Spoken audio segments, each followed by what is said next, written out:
직업 전망서에서는 보름과 같이 우리 한국고용정보원에서 직업 전망서는 많은 직업을 다 설명한 게 아니라 청소년들을 중심으로 입직 가능한 직업 정보에 대한 설명입니다. 근데 한국고용정보원에서 만든 직업 전망서는 전망에 초점을 맞춰야 돼요. 그래서 하는 일, 되는 길 이런 거에 좀 친절하게 써졌습니다. 그런데 요게 가장 중요한 핵심이거든요. 일자리에 대한 전망입니다. 그래서 세 단계를 거쳐서 연구 실적을 내놓고 있는데 향후 몇 년간을 기준으로 향후 10년간을 기준으로 취업자 수와 전망, 자격증 응시자 및 합격자 현황인데 취업자 수와 전망으로 감소, 다소 감소, 유지, 증가, 죄송합니다. 다소 증가, 그리고 증가로 나눠져. 이렇게 다섯 단계로 나누어져요. 자, 우리 직업 상담사는 다소 증가로 되어 있습니다. 그러니까 향후 10년간 마이너스 1%, 플러스 1%부터 플러스 2% 이하로 10년간 계속 증가한다는 뜻입니다. 간병사나 요양보호사는 증가로 들어가 있습니다. 그러면 2% 초과해서 향후 10년간 계속 증가한다는 뜻이에요. 그래서 일자리 전망이 초점입니다. 어디가? 한국 직업전망서는. 자, 여기까지 하고, 그 다음에, 아, 어, 직업정보의 강제 벽규는 좀 성격이 달라서, 그리고 시간이 너무 길게 수업을 하면 좀 지루하다는 얘기를 듣고, 제가 중간에 자르겠습니다. 그래서 한 25분에서 30분 정도의 강의로 딱딱 자르기 위해서, 자, 제 2강의 시작은 여기서부터 하기로 하고, 1강은 여기서 마칩니다. 고생하셨습니다.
앞 시간에 이어서 직업정보의 관계법규에 들어갑니다.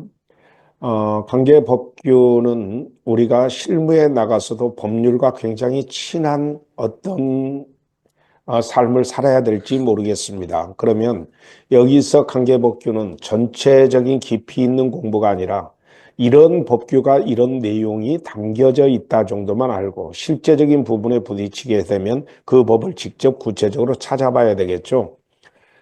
자, 직업정보의 관계법규. 직업정보 관련 법규는 고용정책기본법, 직업안정법, 직업안정법 시행령, 고용보험법, 고용상 연령차별 금지 및 고령자 고용 촉진에 관한 법률 등이 있습니다. 자, 그 외에도 고용과 관련된 수많은 법이 있는데 그중에 가장 중심이 되는 건 여기 안 나와 있지만 근로기준법입니다. 고용정책기본법입니다. 이 법은 국가가 고용에 관한 정책을 수립 시행하여 국민 개개인이 평생에 걸쳐 직업 능력을 개발하고 더 많은 취업 기회를 가질 수 있도록 하는 한편 근로자의 고용 안정, 기업의 일자리 창출과 원활한 인력 확보를 지원하고 노동시장의 효율성과 인력 수급의 균형을 도모함으로써 국민의 삶의 질 향상과 지속 가능한 경제 성장 및 고용을 통한 사회 통합에 이바지함을 목적으로 합니다. 자, 고용정책기본법의 제1조 목적을 그대로 옮겨 써놓은 겁니다. 이번은 제3장 고용정보 등의 수집 제공에서 또 15종 또는 15조 2 또는 15조 3, 15조 4 제목은 읽을 것 없어요. 15조 5조 이런 것 읽을 것 없습니다. 그중 15조는 고용 직업 정보의 수집 관리의 조항 등등을 이렇게 규정해 놓고 있다는 겁니다. 자, 그래서 목적 조항을 한 번쯤 읽는 거로 끝내야 됩니다. 이 조문이 몇 조가 어디에 있다 이것은 옛날 사법시험에도 안 나와요. 그런 시험은 없습니다. 자, 그 다음에 직업안정법. 여러분, 이 직업안정법 속에 유료직업소개소 사업이나 무료직업소개소 사업에 대한 설명이 들어 있습니다. 그래서 이것도 꽤 중요하다고 볼 수 있습니다. 자, 직업안정법. 이 법은 모든 근로자가 각자의 능력을 개발 발휘할 수 있는 직업에 취업할 기회를 제공하고 정부와 민간 부분이 협력하여 각 산업에서 필요한 노동력이 원활하게 수급되도록 지원함으로써 근로자의 직업 안정을 도모하고 국민 경제의 균형 있는 발전에 이바지함을 목적으로 합니다. 모든 단행법의 제1조가 목적 조항으로 되어 있는데 이 직업안정법의 제1조를 지금 그대로 옮겨 적어 놓은 겁니다. 제4절 고용정보 제공에서는 고용정보의 수집 제공에 관한 규정이 들어 있습니다. 자, 직업안정법 시행령입니다. 자, 법률이 있고 그 밑에 대통령령인 시행령이 있습니다. 이 시행령은 직업안정법에서 이임된 사항과 그 시행에 관하여 필요한 사항을 규정함을 목적으로 합니다. 제12조에서는 자, 이렇게 12조에 무엇이 있다 이렇게는 시험에 안 낸다고 그랬죠. 12조에서는 고용정보 제공의 내용을 구체적으로 제시했습니다. 즉 경제 및 산업 동향, 노동시장 고용, 실업 동향, 임금, 근로시간 등 근로조건, 직업에 관한 정보 채용 승진 등 고용관리에 관한 정보, 직업능력 개발 훈련에 관한 정보, 고용 관련 각종 지원 및 보조제도, 구인 구직에 관한 정보 등입니다. 또 고용보험법입니다. 우리가 여러 가지 근로나 고용에 관한 선한 의지가 있다 할지라도 돈 없으면 꽝이잖아요. 그 돈에 관련된 법이 고용보험법입니다. 그러니까 고용보험에 이렇게 들어가면 그 기금이 마련됐고 그걸로 어떻게 지원을 하는 거죠.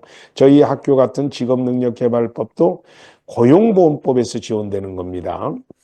이 법은 고용보험의 시행을 통하여 실업의 예방, 고용의 촉진 및 근로자의 직업 능력의 개발과 향상을 기하고 국가의 직업 지도와 직업 소개 기능을 강화하며 근로자가 실업한 경우에 생활에 필요한 급여를 실시하여 근로자의 생활 안정과 구직 활동을 촉진함으로써 경제 사회 발전에 이바지하는 것을 목적으로 합니다. 이 법에서는 구인 구직 훈련 등 고용정보의 제공, 직업훈련 상담 등 직업지도, 직업 소개, 고용 안정, 직업 능력 개발에 관한 기반의 구축 및 그에 필요한 전문 인력의 배치 등을 제시하여 직업 상담가의 역할을 제시했습니다. 고용상 연령차별 금지 및 고령자 고용 촉진에 관한 법률. 자, 이 법은 합리적 이유 없이 연령을 이유로 하는 고용차별을 금지하고 고령자가 그 능력에 맞는 직업을 가질 수 있도록 지원하고 촉진함으로써 고령자의 고용 안정과 국민 경제의 발전에 이바지하는 것을 목적으로 합니다. 고령자 고용법은 고령자와 관련된 구인구직, 정보 수집에 대한 국가 및 지방자치단체의 임무를 제시했습니다. 직업 선택과 직업 정보입니다. 직업 선택에 관한 이론 구조의 형태는 사고와 관찰된 현상을 조직함에 있어 스스로 그 가치를 발견하게 하기 위해 선택된 유추 과정입니다. 직업 선택 결정 이론은 직업적 행위에 관한 개념들을 차례로 상호 비교하여 설명하기 위해 정돈된 방법을 제공하는 것으로 직업을 선택하고자 하는 자는 자신이 선택한 직업에 적절한 정보로 접근해야 합니다. 자, 그 다음에 이제 직업 선택입니다.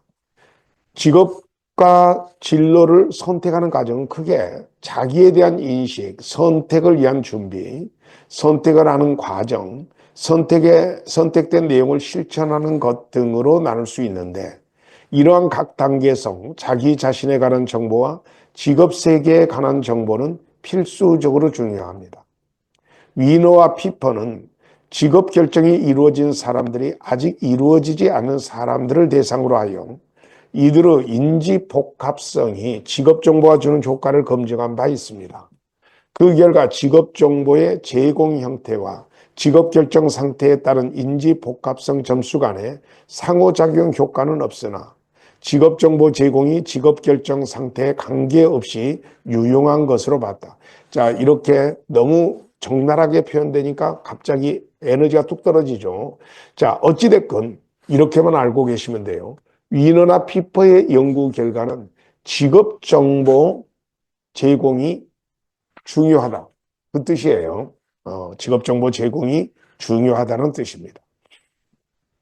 자, 그 다음에 직업 선택 결정 모형의 분류입니다. 자, 굉장히 중요하고 또 어려운 내용이기도 합니다. 바짝 긴장하셔야 이해하실 수 있어요. 직업 선택 결정 모형은 궁극적으로 직업 선택 결정도 궁극적으로 의사결정이거든요. 그래서 크게 따지면 의사결정 모형을 말합니다. 자, 의사결정 모형은 크게 이렇게 기술적 의사결정 모형이 있고, 자, 뒤로 넘겨 보십니다. 먼저, 자, 처방적 의사결정 모형 두 가지가 있습니다. 가장 적합하게 의사결정 모형을 내세우는 형태가 기술적 의사결정 모형. 처방적 의사결정 모형은, 자, 최적의 의사결정 모형이라는 것은 없고, 문제점이 큰 의사결정을 제거하면 그래도 비교적 상대적으로 합리적인 의사결정을 할 수 있다고 보는 모형이 처방적 의사결정 모형입니다. 자, 두 개는 또 사람 구별까지 좀 정확히 해 주셔야 돼요. 자, 기술적 의사결정 모형부터 보십니다. 기술적 직업결정 모형은 사람들의 일반적인 직업결정 방식을 나타내고자 시도하는 이론으로 여기에서는 타이드만과 오하라, 힐튼 브룸, 슈 프레처 같은 사람이 있습니다. 이 중에 이제 타이드만과 오하라가 굉장히 중요한 사람이에요. 타이드만과 오하라의 모형입니다. 타이드만과 오하라는 직업 선택 결정 과정을, 자, 기대 기간과 이걸 이제 전 직업기, 직업 세계에 들어가기 전 얘기입니다.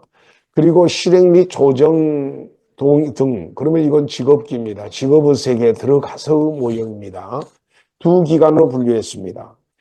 예, 기대 기간이란, 자, 여기서 기대 기간 설명이 나오죠. 직업 선택을 결정하기, 그러니까 직업의 세계로 들어가기 전, 직업 선택을 결정하기 이전 기간으로 대안적 목표를 구별하기 위한 시행착오적인 시기인 탐색 단계. 자, 탐색 단계 나옵니다.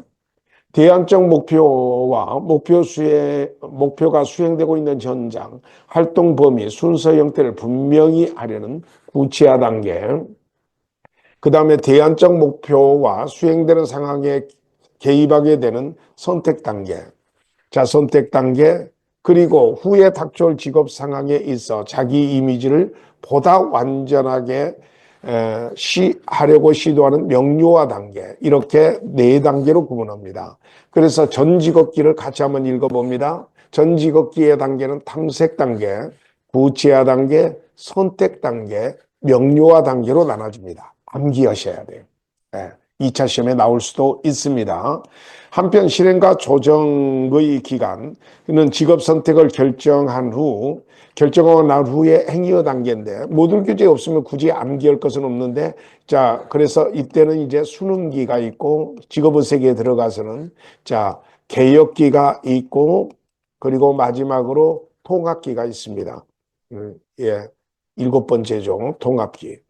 자, 그래서 타이드먼과 오하라는 이렇게 7단계로 나눈 겁니다. 그럴 때 4단계까지는 전직업기, 직업의 세계에 들어가서는 수능기, 개혁기, 통합기 이렇게 해서 7단계로 나누었는데 모듈 교재에 없는 건 암기하실 건 없어요. 있는 것은 암기하셔야 돼요. 그래서 전직업기, 즉 의사결정 단계에서 하는 거 다시 한번 읽어볼까요? 탐색 단계, 구체화 단계, 선택 단계, 명료화 단계. 자, 힐튼의 모형입니다. 힐튼의 모형은 자, 여기서부터 중요해요. 인간의 복잡한 정보에 접근하게 된 구조에 근거를 둔 이론입니다.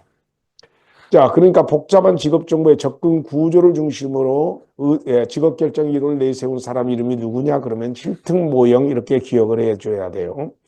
그래서 인간은 복잡한 정보에 접근하게 되는 구조에 근거를 둔 이론으로 직업 선택을 결정하는 단계를 직업을 선택하기 이전에 주변 세계에 대한 조사 시기인 자 전제 단계입니다. 전제 단계. 그리고 특정 직업에서 요구하는 행동을 상상하는 시기인 계획 단계. 계획 단계. 그리고 자신이 갖고 있는 특성과 반대되는 직업을 갖게 됨으로써 생겨나는 행동을 시험해 보는 시기인 인지 부조화 단계. 자, 인지 부조화 단계. 이렇게 3단계로 구분했습니다. 자, 힐튼은 자, 같이 한번 암기해요. 전제, 계획, 인지 부조화 단계로 설명했습니다. 그러기 전에 인간의 복잡한 정보에 접근되는 구조를 중심으로 설명한 사람이 힐튼이고 그건 3단계로 나누었는데 전제, 계획, 인지 부조화 단계. 자, 또 직업 결정 과정은 자신이 세운 계획과 전제 간의 불일치점 혹은 불균형점을 조사하고 시험해 보며 이들 간의 부조화가 없으면 현재의 계획을 행위화시키는 과정이라고 봤습니다. 자, 그 다음에 브룸의 모형입니다. 브룸은 직업 결정 요인을 균형기대 힘의 원리로 설명을 했습니다. 자, 그래서 이것도 기억을 해야 돼요. 균형기대 힘의 원리로 설명한 사람이 누구냐 하면 브룸입니다. 자, 균형은 직업 선택 결정자가 직업에 대한 실제 만족과 달리 기대되는 만족이 이제 균형입니다. 자, 그리고 기대는 직업 선택 결정자가 자신이 선택한 직업이 실현 가능하다고 믿는 정도를 말하고 힘은 행위를 통제하는 가설적 인지 요인 등을 의미한다고 보았습니다. 내용 암기하기가 상당히 힘들죠. 그래서 균형기대 힘의 원리로 설명한 사람 부름, 전제계 인지 부조화 단계로 설명한 사람은 힐튼 이렇게 기억을 해 주십니다. 그 다음에 이제 슈나 프레처는 그냥 읽기만 하셔도 되겠습니다. 슈의 모형은 브룸의 모형 비슷하나 힘의 개념을 다르게 표현했습니다. 즉 힘이란 직업 결정자의 독특한 직업 목표 성취하기에 최대한도의 기회를 가진 것으로 수정했습니다. 이러한 그의 과정은 직업 결정자가 선택과 목표 사이의 불균형을 극소화시키려고 시도한 것으로 설명됩니다. 또 플래처 모형도 그냥 읽기만 하시면 됩니다. 그러니까 여러분은 타이드만과 오하라, 힐튼, 브룸까지만 정확히 알아두세요. 개념학습에 대한 생각의 근거를 둔 플래처의 직업 결정 모형은 미래에 대한 개념으로 이들 개념은 기본적 인간 욕구와 관련된 경험의 토대를 두며 하나의 직업은 여러 가지 요인들, 즉 자기 개념, 흥미, 태도, 가치관 등의 조합으로 이루어진다고 했습니다. 또 그는 직업 개념에서 특수성 대 일반성, 구체성 대 추상성의 두 차원이 있다고 했습니다. 처방적 직업 결정 모형. 자, 실수를 줄여가는 형태의 직업결정 모형을 처방적 직업결정 모형이라고 그래요. 처방적 직업결정 모형은 사람으로 하여금 직업을 결정하는데 실수를 감소시키고, 자, 실수를 감소시키고, 보다 나은, 그러니까 실수가 큰 직업을 계속 제거해 나가면 그래도 비교적 나은 직업을 선택할 수 있다고 보는 모형이 처방적 직업결정 모형입니다. 나은 직업을 선택할 수 있도록 도와주려는 의도에서 시도된 이론으로 이 이론에 관련된 학자들로 카츠, 겔라츠, 그 다음에 할도와 추도우스키 등이 있습니다. 카츠의 모형. 카츠는 직업 결정자를 돕는 특수한 기술에 사용되어질 수 있는 구조를 강조합니다. 자, 직업 결정자는, 자, 여기가 중요해요. 자신의 특성 요인을 여기까지만 줄을 치겠습니다. 나열 개발해보고 이들 간의 가치와 중요도에 따라 비교해 본다고 했죠. 자, 더 요약하면 자신의 특성 요인을 가치와 중요도에 따라 비교해서 직업 결정을 돕는 모형. 자, 다시 한번 자신의 특성 요인을 가치와 중요도에 따라 비교해서 직업 결정을 하는 모형을 가치 모형이라고 그래요. 특성에 맞는 대안을 선택하고 그 대안이 제공하는 보수에 따라 평가 영역에서 평가해야 한다고 했습니다. 자, 겔라츠 모형입니다. 직업 선택 결과, 이것도 여기서부터입니다. 결과보다는 그 선택의 과정을 중시한 사람. 자, 결과보다 과정을 중시한 사람 이름이 누구? 겔라츠. 자, 직업 정보를 3차원으로 분리 조직하고 훌륭한 선택 결정은 3차원의 정보 체계에서 각 체계마다 정보를 얻어냄으로써 가능하다고 했는데 여기에서 제3차원의 체계를 이것도 암기하셔야 돼요. 자, 3차원의 각 체계를 암기하셔야 되는데 대안적 행동 가능한 결과와 연관된 가능성인 자, 1번 애언적 체계입니다. 그리고 결과들 사이에 상대적 선호 체계인 자, 가치 체계입니다. 자, 가치 체계. 그리고 평가 규칙인 결정 준거 등을 중시했습니다. 그래서 세 번째가 결정 준거입니다. 암기해 볼까요? 애언적 체계, 가치 체계, 결정 준거. 자, 이렇게 나눈 사람 이름이 누구? 겔라츠. 자, 그 다음에 그래서 또 겔라츠 모형은 적절한 정보 입력을 중요시 여겼습니다. 그 다음에 칼도와 취도우스키입니다. 취도우스키. 자, 직업 선택과 입력의 가치를 평가하는 것이 자, 직업적 유용도 함수로 설명한 사람 이름이 누구냐? 그러면 칼도와 취도우스키 이렇게 기억하시면 되겠습니다. 자, 그래서 각각의 대안들의 적절한 가치의 순서를 가지고 대안에 이르기 위해 버려야 될 가치를 할당하는 관계를 다음과 같이 그림으로 설명을 했습니다. 자, 여기까지 해서 자, 칼도와 치도스키를 했는데 가장 기본적인 자, 1차 객관식에 나올 수 있는 것은 기술적 의사결정 모형 속에 처방적 의사결정 모형의 학자들을 집어넣고 다음 중 개밥의 도토리를 찾으셔야 하는 문제가 나올 수 있어요. 그럴 때 아예 읽을 때 어떻게 읽으시냐면은 처방적 직업결정 모형은 읽을 때 발음하실 때 자, 처방적 할 때 치읓하고 같이 카츠 그리고 겔라트 그렇게 읽지 말고 그냥 겔라츠 그리고 이쪽도 치도스키 그렇게 읽어서 츠츠츠가 처방적이다 그렇게 기억하세요. 그러면 타이드만과 오하라 힐튼, 브룸 이런 쪽하고 구별될 수 있어요. 그리고 좀 더 구체적인 문제가 나올 수도 있으니까 바짝 긴장해서 공부를 해 놓으셔야 합니다. 자, 그 다음에 이제 직업 결정자가 이용하는 정보의 양에 대한 가설에 대해서 힐튼 직업 결정자는 대안들에 관한 제한된 지식을 갖게 된다고 하였고 칼도와 치도스키는 직업 결정자는 대안에 대한 무제한의 정보를 갖게 된다고 하였습니다. 한편 겔라츠는 직업 결정자는 적당하고 일반적인 정보의 양을 이용할 수 있다고 보아 적절한 정보 탐구를 격려하였으며 타이드만과 오하라 카츠는 컴퓨터에서 제공되는 정보 체계를 통해 도움을 받을 수 있다고 봤습니다. 자, 그 다음에 이제 직업 선택 결정 전략에 관한 모형을 보십니다. 고전적 모형. 고전적 모형은 여러 대안적 행위를 비교하여 가장 좋은 것을 선택하는 것으로 자, 브룸, 겔라츠, 칼도와 치도스키 모형에서 볼 수 있고 세부적 모형은 부적 모형은 힐튼, 슈 등의 주장에서와 같이 대안과 미리 생각한 기준 간의 차이를 극소화시키려고 시도하는 것입니다. 즉 직업 결정자는 경험의 결과에 의해 고정되거나 변형시키지 않는 규정을 가지고 있어야 함을 주장하고 있습니다. 이것도 저것도 안 되는 것이 절충력입니다. 절충력은 고정적 모형과 세부적 모형을 절충한 것으로 대표적 모형이 인물이 가치입니다. 이 가정 모형에서 직업 결정자는 가치 차원의 영역을 평가하고 이것을 직업을 선택하기 위해 기대된 가치와 비교해야 한다고 합니다. 자, 여기서 끝내는 것이 아니라요. 자, 이 수행 내용을 넘고 나서 뒤쪽에 연결해서 대강 수업을 30분 정도에서 끝낼 겁니다. 30분간 수업으로. 자, 그래서 연결해서 공부를 해 나갑니다. 자, 지금 이 수행 내용은 혼자 공부를 좀 하셔야죠. 어, 자, 그래서 그 다음으로 넘어가시면 직업정보의 수집 계획에 들어갑니다. 자, 직업정보의 수집 계획에서 직업정보의 원재료 수업 들어갑니다. 현대사회의 정보의 범람은 망망대해 배를 띄운 것으로 비교될 정도입니다. 그러니까 직업정보의 내용이 많다는 거죠. 많습니다. 자, 이러한 정보 중에서 옥석을 가려내고 정보의 가치를 높이기 위한 일련의 작업들, 즉 분석, 가공, 체계화 등의 평가 단계를 거친 정보만이 정보로서의 가치를 발휘하게 됩니다.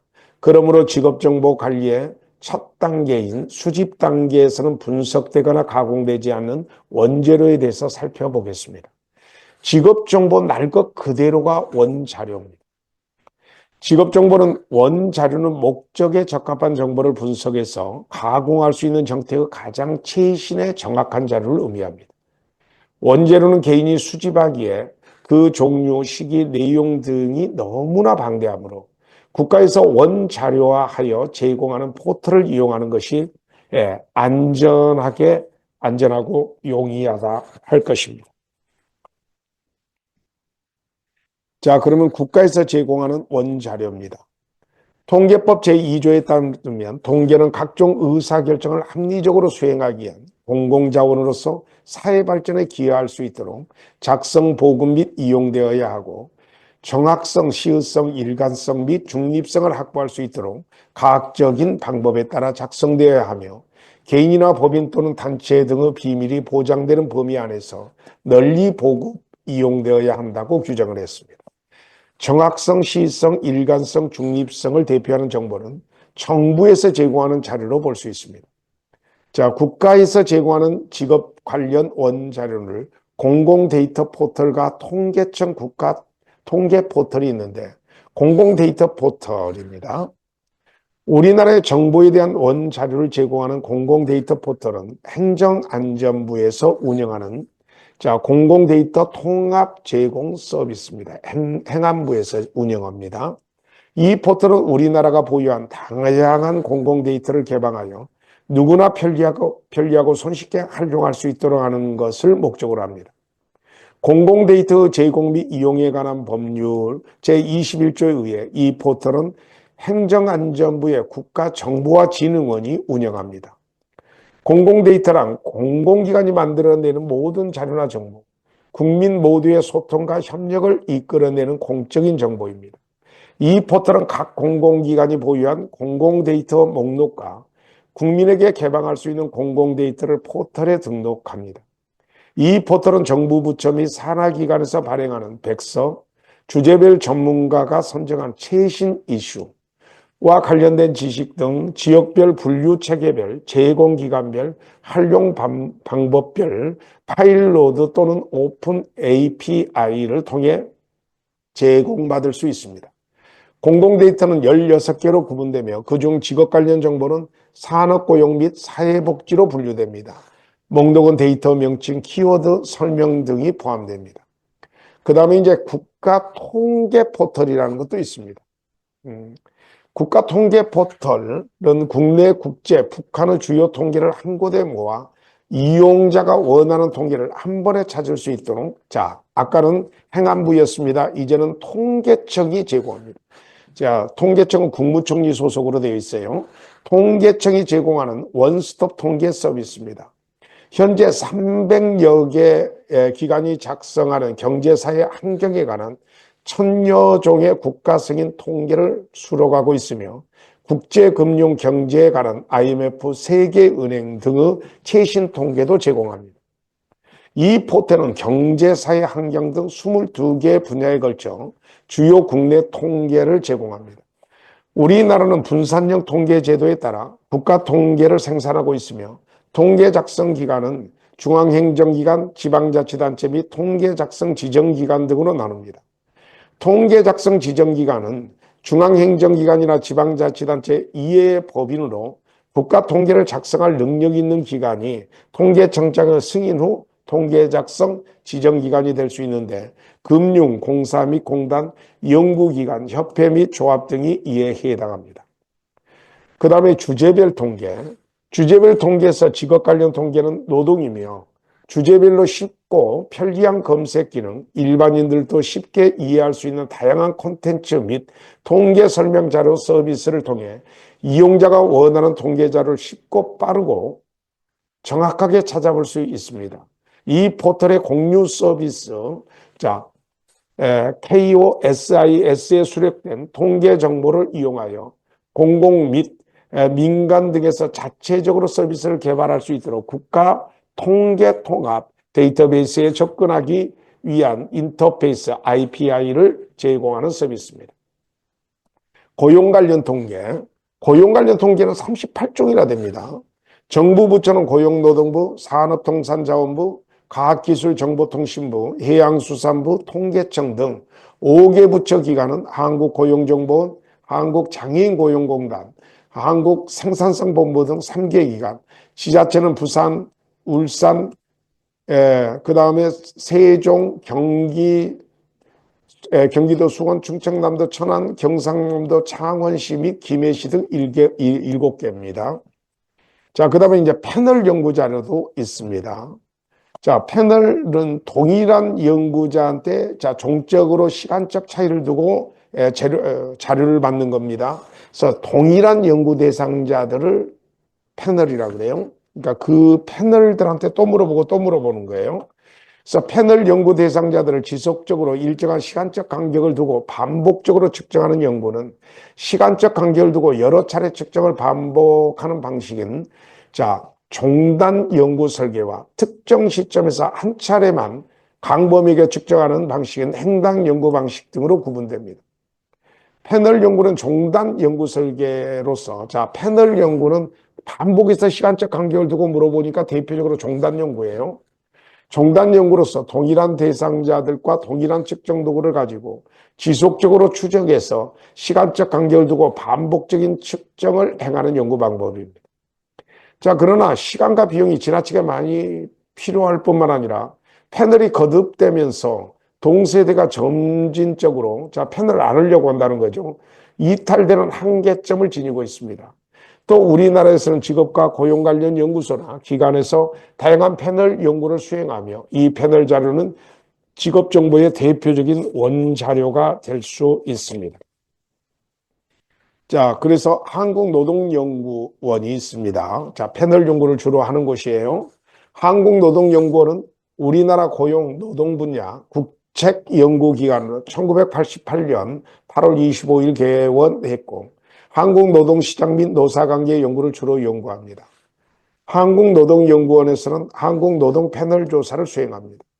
한국노동 패널 조사는 비농촌 지역에 거주하는 한국의 가구와 가구원을 대표하는 패널 표본 구성은 5천 가구원을 대상으로 1년에 1회 경제활동 및 노동시장의 이동, 소득활동 및 소비, 교육 및 직업훈련, 사회생활 등에 관하여 추적조사는 종단적 조사입니다. 자, 시간적 간격을 두고 조사하는 게 종단적 조사예요. 예를 들어 학교를 졸업한 청소년들이 노동시장 진입 및 이동 과정이나 실업자들의 재취업 과정 및 장기 실업의 다이나믹스, 실업급여와 재취업의 효과, 개인의 의식구조와 노사관계의 변화, 육아장려금과 주부의 경제활동 변화 등과 같은 연구들은 패널 데이터의 분석을 통해서만 가능한 노동시장 관련된 정책 연구 과제들입니다. 자, 이게 한국노동연구원이 대표적으로 한국노동 패널 조사를 하고 있다 정도 기억하시면 되겠습니다. 한국직업능력개발원.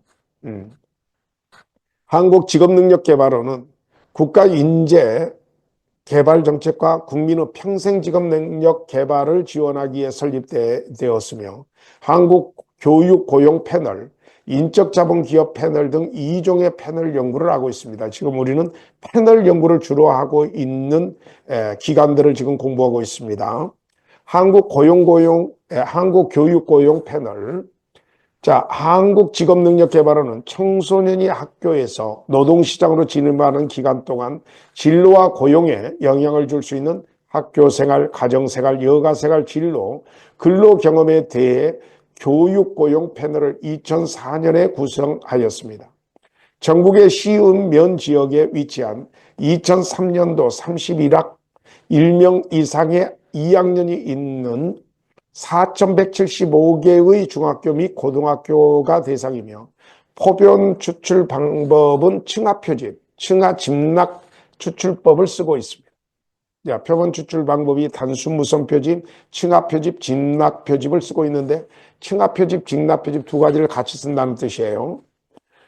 중학교 및 일반계 고등학교를 전국 15개 지역으로 층하하였고 각 교급별로 100개의 학교를 추출했으며 전문계 고등학교는 학교의 유형별로 공업고, 상업고, 기타고 등 3개 집단으로 층하였습니다. 2004년도 현재 중학교, 일반계 고등학교, 전문계 고등학교 3학년에 재학 중인 학생들입니다. 2007년에 4차 신규 표본 설계를 하여 추가 표본을 하였는데 신규 표본의 수는 전문계 고등학교 3학년 1,000명 자 등등으로 현재 하고 있습니다. 자, 그 다음에 인적자본기업 패널입니다. 인적 자본기업의 패널은 우리나라 기업이 지닌 인력의 양적 질적 수준을 파악하고 기업 내에서 인적 자원을 축적해 가는 과정의 내용을 파악하기 위해서 한국직업능력개발원 주관으로 2005년도에 조사가 시작됐다. 이 정도로만 알면 되겠습니다. 자, 그 다음에 이제 한국고용정보원도 패널 조사를 해요. 그래서 지금 패널 조사를 쭉 하는 것들이 있습니다. 자, 한국고용정보원은 고용정책 기본법에 따라 고용정보의 수집과 제공, 직업조사와 연구, 고용전산 시스템의 개발 및 운영 등에 관한 업무를 수행하는 공공기관입니다. 한국고용정보원에서 청년 패널 조사, 고령화 연구 패널 조사, 대졸자 직업 이동 경로 조사 등 3개의 패널 연구를 하는데 자, 이 구체적인 내용, 몇 년도에 무엇을 연구했고 몇 명을 연구했고 이런 것이 시험에 나온다면 가만히 두지 않겠죠. 이 시험, 이 강의 자체가 과정평가용, 외부평가용으로만 강의된 겁니다. 그렇기 때문에 이런 구체적인 내용은 내부평가 공부하실 때 실습으로 직접 찾아본다든지 그런 형태에서 공부하시고 여기서는 이렇게 공부하겠습니다. 한국고용정보원에서 하는 패널 조사의 대표적인 패널이 3개가 있는데 자, 제목만 암기합니다. 청년 패널, 그 다음에 대졸자 직업 이동 경로 패널 조사죠. 이동 경로 조사, 그리고 마지막으로 고령자 연구 패널 조사 이렇게 3개로 나눠진다는 겁니다. 자, 여기까지로 공부를 하시고 구체적으로 몇 년제를 어떻게 연구했다 이런 것들은 공부하지 않아도 됩니다. 자, 패널 조사는 동일한 대상을 시간적 간격을 두고 반복 조사하는 종단적 조사인데 그러니까 패널이 정해져 있다는 겁니다. 자, 보시는 바와 같이 한국고용정보원이 하는 패널 조사가 이런 것이 있고 그 다음에 자, 한국직업능력개발원이 하는 패널 조사는 한국교육고용 패널, 자, 그리고 인적자본기업 패널, 이렇게 2가지가 있고, 그 다음에 가장 이제 큰 형태의, 가 한국노동연구원이 하는 패널 조사가 있습니다. 이 정도로만 패널 조사 기법으로 기억을 해 주시면 충분할 것이라고 사료됩니다.